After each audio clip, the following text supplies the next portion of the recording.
to another edition of Weekly Digest, a government information agency program that keeps you informed on what the administration has been doing that will create a better environment for citizens. I am your host, Janelle Carter. Thank you for joining us. In this week's presentation for the period July 19 to 25, 2014, contracts signed for a major aspect of the massive city cleanup exercise. Agriculture Ministry dismisses claim that parts are bought locally for Sorrento engineering pumps.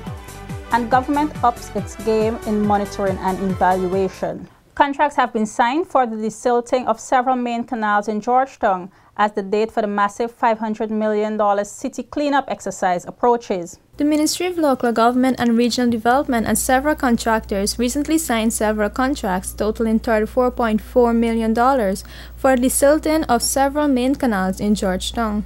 The contract signing for the desilting of a number of main canals that are being done under the Georgetown Cleanup Program, the Georgetown Solid Waste Management Program at Hagsbush Sanitary Landfill site.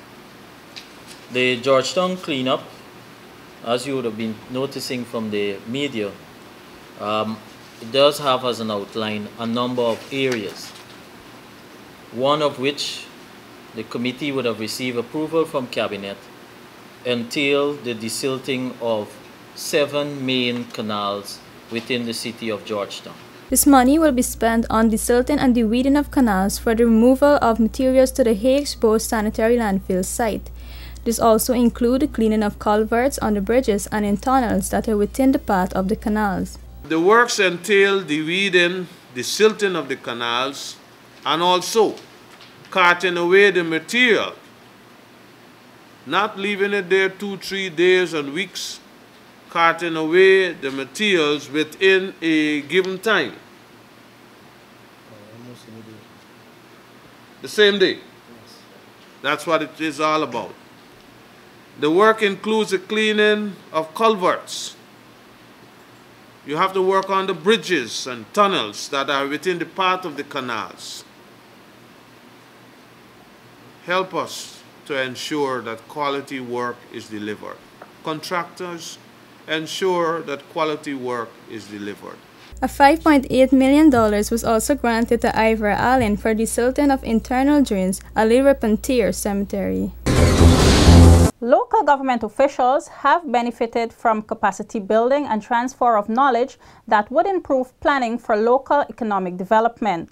The Caribbean Local Economic Development, CARILED, in coordination with the Ministry of Local Government and Regional Development, hosted the exercise which focused on the tools, strategies, and mechanisms that the local officials must use to enable the process of local commercial activities.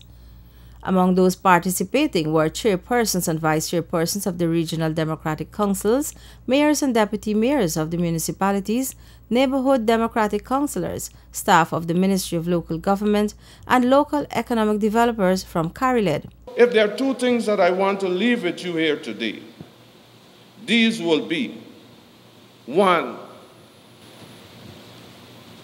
share experiences. Share ideas on how we can move forward in terms of local economic development. That's what it's about. If at the end of it we are not able to identify some key and critical issues that have been impeding this development and concomitantly come up with possible solutions, how are we going to deal with these issues? I think that we would not, in my humble opinion, have achieved one of the important things that we set out to prove. The CARILED program, focused on economic development, currently works in 7 Caribbean countries to develop models of local economic development that can be shared throughout the region. In Guyana, CARILED is working in regions 2, 3, 4, and 6. In each of these, there are local economic development officers from the organization who are working very closely with the regional officials and with some of the communities in the region. Research has shown that in the current global economic context, More jobs are created by micro and small businesses than by large businesses. And if we want to promote micro and small businesses, we need to work at community level. And that's why it's so important that you, who are people working at the local government level, regional, municipality, and neighborhood, are so critical to this process. CARILED is funded by Departments of Foreign Affairs, Trade and Development, with kind contributions from Caribbean and Commonwealth countries. Stakeholders are now more knowledgeable on the Agriculture Ministry's 7-year national strategy that provides a roadmap for the sector's development up to 2020. Chairman of the National Agricultural Research and Extension Institute, NARI, Dr. Udo Homenorth, spearheaded the presentation of the document, which essentially is a roadmap for the transformation of the sector by 2020. In terms of the overarching goal, our overarching goal stated in the strategy is to end hunger and eliminate poverty by 2025. And this is in keeping or in line with the goals set out by the United Nations. The strategy is based on an F5 tactical approach: food security, fiber and nutrition, food access by all citizens, fuel production, fashion and health products, and furniture and craft. It also outlines 7 indicators for success and 25 priority areas for addressing. We are positive, we are confident that at the end of the development period 2020, that we will be able to report to the nation that we have seen agriculture transformed, that our imports have been lessened, and that our exports have increased, that the sector has generated wealth for our people and our country. We believe this sector will propel Guyana from a low middle-income country to a high middle-income country. Perhaps not in this development period, but set the basis for it to happen. We are confident that Guyana will be one of those countries that in 2025 will stand at the podium to say that we have ended hunger in Guyana because of the agriculture sector and because of this strategy. Our strategy will have to be very well taken care of by especially those who are heading the various departments in our ministry and their colleagues working along with them. I certainly want to say that we at the level of the ministry level, at the higher level of the ministry, will certainly give you the maximum cooperation and support we can give from our side. The strategy is entitled Agriculture, Our Vehicle for Sustained Economic and Social Prosperity, and was launched at the ministry on July 12. An overall growth of the sector by 25% is among the 7 indicators that the strategy seeks to achieve by 2020. More monitoring and evaluation capacity is being built in government agencies as another batch of participants complete a 5-day training course. Dr. Rarest, who is a renowned world authority on developing monitoring and evaluation systems and co-founder of IPDEP, facilitated the workshop. During the opening ceremony, Finance Minister Dr. Ashni Singh called on the participants to see their involvement as a broader initiative by the government. I want to say to you that you, as the latest cohort of M&E trainees, are part of a broader initiative to implement across government a robust whole-of-government monitoring and evaluation system. And it is in that context that I want you to view your participation in this workshop. While emphasis is being placed on building capacity, the government is also looking at other aspects of strengthening the monitoring and evaluation system. Already, the government has taken several steps by way of making constitutional amendments and enacting legislations, all aimed at improving the architecture for monitoring public money. We now have an architecture on the law books of Guyana that place an emphasis on more effective management of public resources. We have constitutional oversight committees of the executive including a parliamentary committee on economic services, parliamentary committee on social services. I know some of you might be from the Ministry of Health, some of you might be from the Ministry of Education. We have legislation like the Fiscal Management and Accountability Act that speak of performance of each government program being measured and targets being set and budgetary allocations being sought and approved with reference to these measured outcomes. IPDEP is an executive training program that aims to provide managers and practitioners with the generic tools required to evaluate development policies, programs, and projects at the local, national, regional, and global levels. This is the 11th batch of persons that has participated in this certificate program sponsored by the Ministry of Finance. Stay tuned, more of the Weekly Digest after this break. Guyana's tourism sector is definitely on the rise. In fact, even in a fledgling stage, it can still rival those of the Caribbean. Now, with an investment of $800 million for the establishment of a hospitality institute, the country is poised to receive even more international recognition.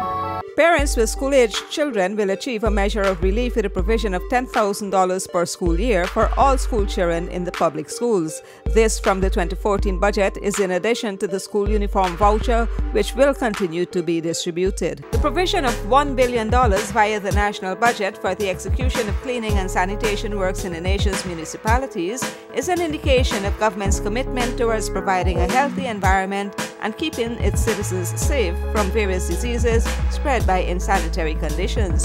Half of this amount will be used to clean the capital city of Georgetown and begin the process of restoring it to its former status of the Garden City.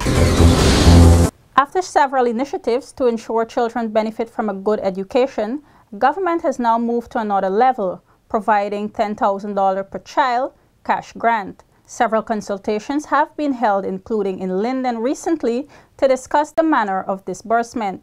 At the consultation in Linden Region 10, Education Minister Priya Manikchand met with a gathering of parents on the preferred manner of distributing the money. In addition to the uniform voucher, this year, for the first time in the history of Guyana,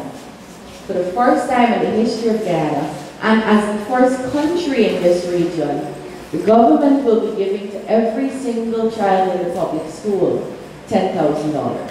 Nursery, primary, secondary. And it's $10,000 per child. In addition to this new initiative, parents are given a uniform voucher. Those in public nursery schools are given nutritious snack, while hinterland children benefit from hot meals. Recognizing the need for evidence-based policies, the Natural Resources and Environment Ministry is seeking to undertake an impact study for foreign direct investment on the extractive sector. The Foreign Direct Investments FDI study will cover the subsectors of gold, diamond, bauxite, manganese, sand, stone, uranium, and other elements. It will assess the impact of the foreign investment in the mineral sector, particularly on fiscal revenue, employment, technology transfer, and capabilities, and on the environment. We've never had a dedicated study that looked at the impact of foreign direct investment in the mining sector and related subsectors. And the question has been asked many times, particularly those who are concerned about the long-term well-being of our country and those who are genuinely concerned about the development of Guyana. They ask what contribution are being derived from foreign direct investment in the mining sector. Are the foreign companies extracting the wealth, taking the proceeds, and leaving us Guyanese, as it were, poorer? Or some may also suggest that we are not getting a fair deal. And in answering that question, we have to first of all look at our policy. We also have to look at the various measures and the various arrangements that we have legislative-wise, but also what it is that we have in terms of practical regulatory efforts that are undertaken within the sector. And so We thought that having this study would, one, allow us to review what we have on the books, allow us to benefit from the input of those who may have concerns, genuine or otherwise, and also to serve as a guide based on the references and the experience of our foreign experts. On July 23, the Natural Resources Ministry held a workshop to provide an overview of the notion of the study, to introduce the experts, both local and international, to review and refine the methodology, and to garner feedback from stakeholders on the value of the study. With financial support and the enlistment of international experts by the United Nations Development Programme, UNDP, the ministry has been able to develop and refine a concept note. The United Nations Development Programme salutes the government of Guyana, and in particular the Ministry of Natural Resources and the Environment, for seeking to harness Guyana's extractive industries for a people-centered and sustainable development process. Mr. Chairman, there's an organizing framework for UNDP's global work in extractive industries. The framework is included in an important document entitled UNDP's Strategy for Supporting Sustainable and Equitable Management of the Extractive Sector for Human Development. The key elements of this framework are as follows: enabling participatory legislation, policy, and planning processes, conducting people-centered exploration and extraction operations that is gender-sensitive and addresses conflict risk and environmental and social sustainability. Over the past 5 years, the Guyanese economy has consistently experienced economic growth in excess of 5%, with the mineral sector led by gold and diamond contributing significantly to this recurring trend. Allegations that the Agriculture Ministry has been purchasing parts locally for pumps supplied by Indian company Surendra Engineering Company have been debunked by the Minister of Agriculture. During a recent presentation before the Natural Resources Committee at Parliament, Minister Ramsamy was questioned by Opposition Member of Parliament Joe Harman as to whether the allegations about the ministry purchasing parts locally for the pumps supplied by Surendra Engineering Company out of India were true. The minister responded in the negative. I don't know whether the minister can give us an update as to what is the present status of the pumps. No, Mr. Harman, we're not buying no parts locally. As I said, I saw it in the press, so it might be true. I am putting it down to technical information that is not always gotten right. In 2012, a contract was signed for 14 pumps to be supplied by the company, 6 mobile and 8 fixed-site pumps. But initially, the program consisted of 39 pumps, which will be placed across the coast. However, only 14 are to be supplied by Surendra Engineering. Some of the pump stations that we're talking about, like the one at Wales, was a contract given to build and install a pump. That was not utilizing a Surendra pump. The Surendra 14 pumps are part of the 39 pumps. So some of these stations that are completed are using pumps that are supplied by the contractor, a local contractor who buy it from an agency outside. The US $4 million award was given to Surendra Engineering Company after a competitive bidding process and approval by the National Procurement and Tender Administration Board in 2012. The company was not contracted to build the pumps, but rather to supply them for drainage purposes. Stay tuned. More of the Weekly Digest after this break. Ghana is set to achieve the goal set by the United Nations Children's Fund UNICEF of universal birth registration by 2050. The General Register Office has launched an intensive campaign. It has decentralized its services to specifically cater to the needs of residents living in the interior location. Bedside registration is also done in several public hospitals. There are now 200 registration centers operating in the 10 regions.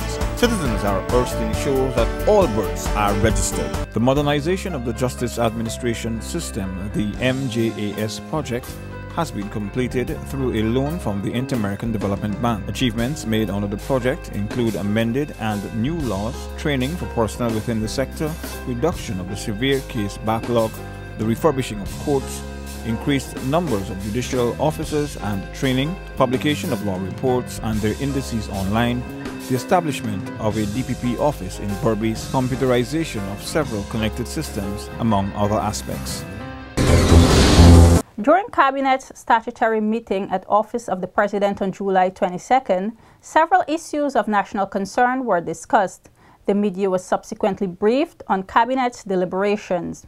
At its July 22 statutory meeting, Cabinet gave its no objections to 8 contracts in the areas of education, local government, health, and for the Guyana Elections Commission. The government has adopted a turnkey approach that will see the operationalizing of the Special Organized Crime Unit in about 12 to 14 weeks. This body was set up in response to a recommendation from CFATF for Guyana to intensify its investigations and prosecutions of money laundering offenses. The main phases of this turnkey approach would see the rehabilitation of the intended headquarters of SOCO. We had advised before that the building immediately south of the Central Immigration Office on Camp Road would be the headquarters of SOCO, and its rehabilitation has been approved by the Cabinet. Cabinet has also approved a 5-member investigative staff complement and has proposed the temporary assignment of an office space at a site to be determined. The government is calling on the Guyana Elections Commission to provide a timely and more thorough and holistic status report detailing its level of readiness and preparedness for the holding of local government and/or general elections. GECOM manufactured an age criteria, a qualifying list, a qualifying date of April the 31st. It is Cabinet's understanding that that qualifying date confers a specific and a time-bound period of validity. In other words, with an October qualifying date, that list that is based on that qualifying date is not a list for all times. Indeed, it is a list that could only be used if an elections were called within the period of its validity. And we understand that that is 3 months. I make those explanations on behalf of Cabinet because there seems to be a view that this might be a march that GECOM is pulling by seeming to set the election date, at least the outside election date. Yes, Dr. Search Body, Guyanese and Cabinet has heard and cannot be unmindful of your exhortations that yes, we are ready. But let us put our money where our mouth is. Meanwhile, the HPS said that the government is not unmindful of the solitary approach of the Alliance for Change to move a no-confidence motion in the Parliament. The issue for the government, the issue for interested observers, Guyanese, would be the significance of AFC going it alone. And now for perspectives with Dr. Prem Mazir. The combined opposition, with its one-seat majority in Parliament, frequently engages in political arrogance against ordinary Guyanese people by showing no concern for upgrading the quality of ordinary people's lives. But this opposition shows a great concern for promoting its own self-interest. The opposition shows little regard for advancing national interest. In fact, on several occasions, the opposition has shown its audacity in attempts to take over the PPPC government's responsibilities. And in this sense, the opposition fancies itself as the government in power. There should be no confusion on this matter of what the opposition does and what the government does. For the opposition has to function as the opposition, and the government has to function as the government.